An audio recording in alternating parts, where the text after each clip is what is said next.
Where are you from in Germany? Where did you grow up is a question I hear from so many of you. And in today's video, I actually want to go into where I grew up in Germany, where I've lived, and a little bit of the history and how that's all connected to what I am talking about on this channel. Typically, when people ask me where I'm from, I ask them, how much time do you have? Because I have a 2-second version, in quotation marks, and a 2-minute version. However, in this video, I'm gonna go a little bit beyond that funny joke. I think it's funny. And delve a little bit about my family, where I grew up, and how I got here. My 2 sets of grandparents, which I have in this family album that my grandmother made for my parents when they got married. I am not 100% certain where they are exactly from, and this is where it is a little bit unfortunate that we lose so much of our family history. However, I think that my paternal grandparents are from a very rural area in Lower Saxony, and they got married in the early 30s and had 5 children, with my dad being the oldest one of them. My maternal set of grandparents, as far as I know, were from the area of Hanover. However, I think that my maternal grandfather is more from the area around Wiesbaden, which is very close to Frankfurt. But I know that we always talk about how my maternal grandmother is a true native of Hanover, so that's where they lived most of their time and where my mother, the youngest of 3, was actually born. The 2 of them met in Hanover because my mom most of her life lived in Hanover, and my dad went to grad school in Hanover, and that is where they met. And then because of my dad's job, they moved to Stuttgart, which is where I was born. And let's see what Stuttgart is known for. If you don't know much about it, it is not necessarily in the center, but part of what we know as the Black Forest area, der Schwarzwald. It's a beautiful area and very woody and rural and has lots of history. You have probably heard that it is known for Black Forest cake, Schwarzwald Torte, and there is want to exaggerate a little bit, like 1 million different renditions of it. Then it is known for Spätzle. I have various Spätzle recipes actually on my YouTube channel here and on my blog.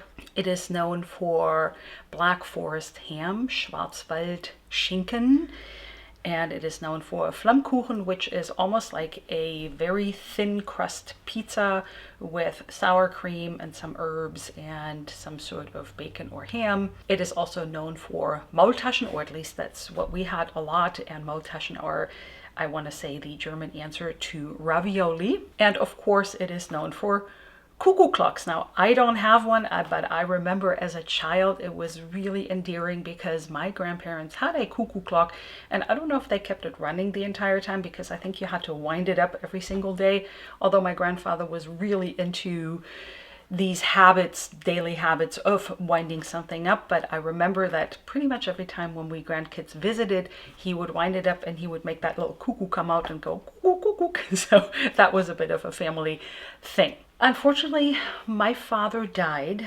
of cancer, pleural mesothelioma, which is asbestos-induced, when I was 9 years old. And my mom felt she needed a bit of a reset, a blank slate, starting over again, which is what caused us to move to a town called Hildesheim. Hildesheim is in Lower Saxony, Niedersachsen. It is all south of Hanover, which most people know where that is, and a little north of Kassel.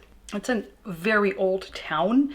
It has medieval roots, really known for its medieval history. Hildesheim is the 8th biggest city in Lower Saxony, which is interesting because Hamburg lies in Lower Saxony, and so does Bremen, but they are their own city-states, so they don't count, and then everything else, and then Hildesheim is the 8th biggest city.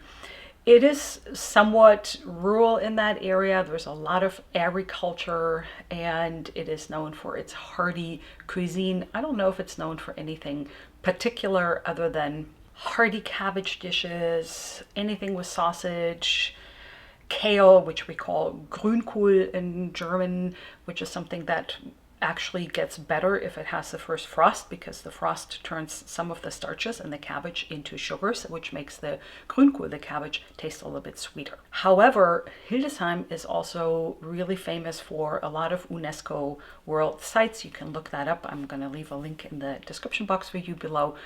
But it is also known for having Oskar Schindler from Schindler's List lived there for a while, and I went to a school that was also the school that Georg Telemann, the composer, went to, so I feel very special that way. Not that I really have anything to do with it. In Hildesheim, my mom met my stepdad, and his job had us move to Berlin. Now, as a let's see what I was about 14 years old.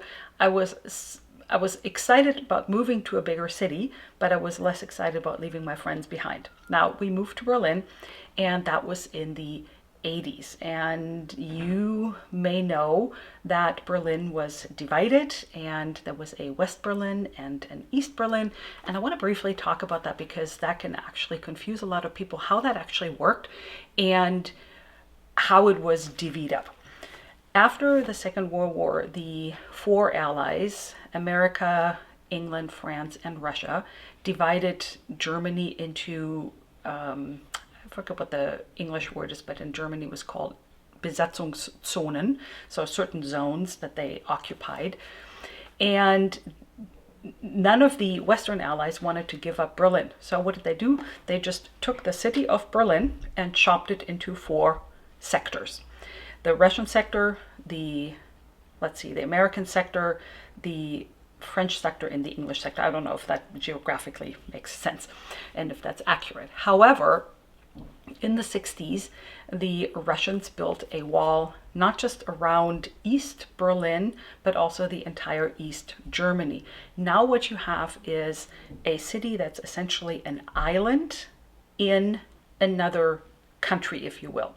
For us living in West Berlin, that meant that, yes, we had a wall around the entire city of Berlin. When I lived there, it wasn't like I was walking somewhere and all of a sudden hit a wall and thought, oh, I can't go this direction, then maybe I have to go the other direction. Really, everything converged more towards the city center, and there were a few occasions where I actually saw the wall. I did see the wall because I had a horse back then, and there was a really nice trail that went just along the western side of the wall, but other than that, I would never see the wall. And it wasn't something that was in our daily conscience that we were closed in and couldn't go anywhere. We had everything. There was a huge forest, there were lakes that are big enough that you can have sailing regattas on. So yeah, it was very quaint and orderly. However, there were a lot of Germans that didn't want to live there, so there were a lot of incentives by the German government to make people move to West Berlin.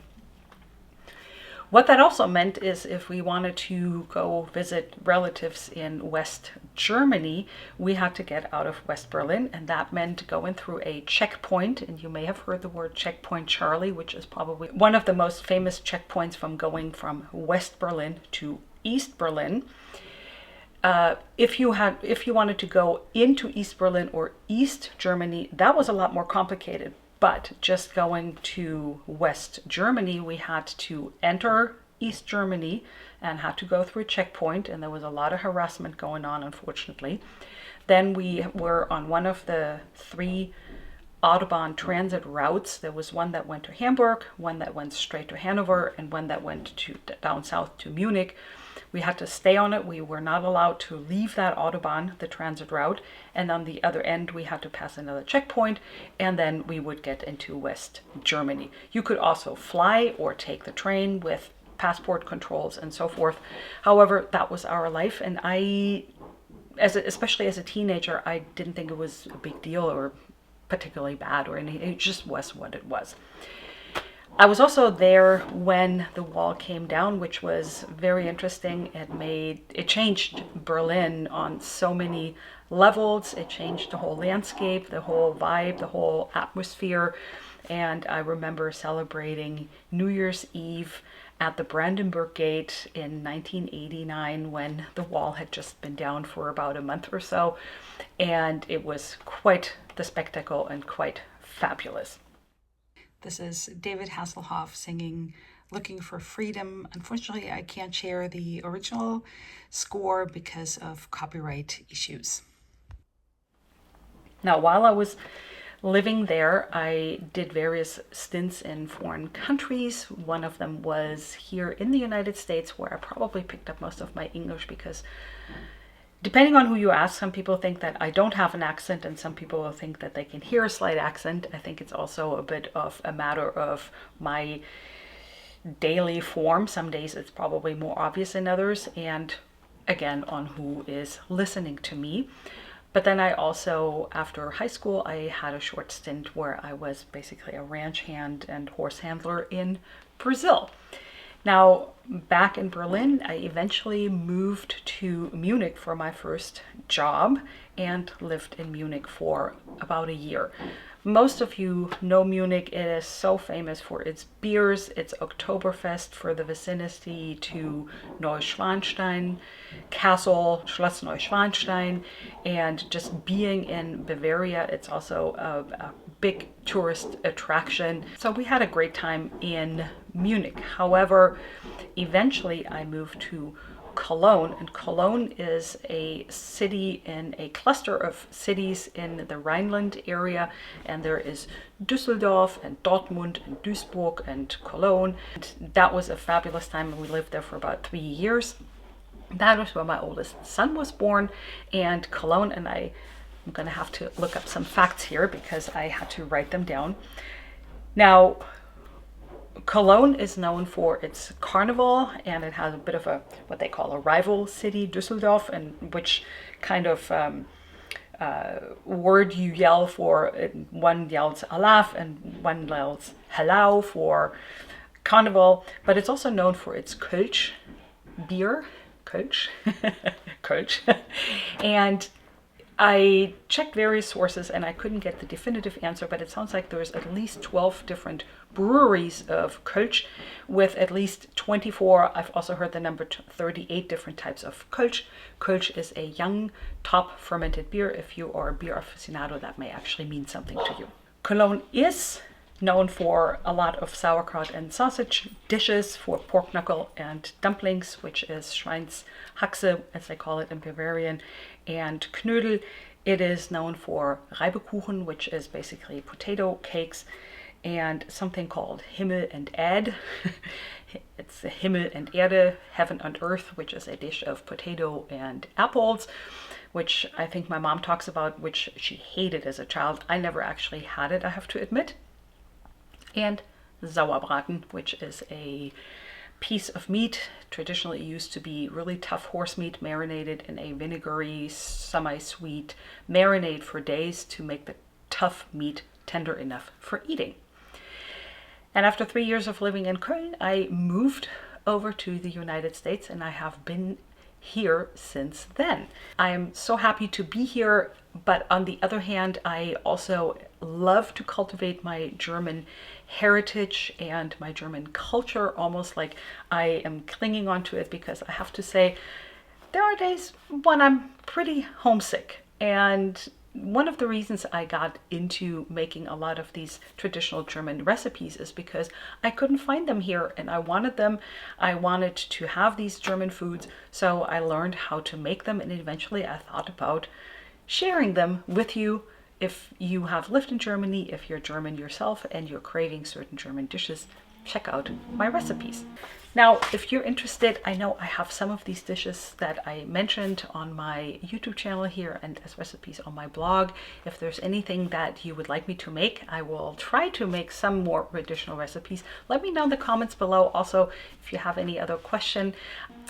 Thank you so much for watching, and I look forward to seeing you in the next video.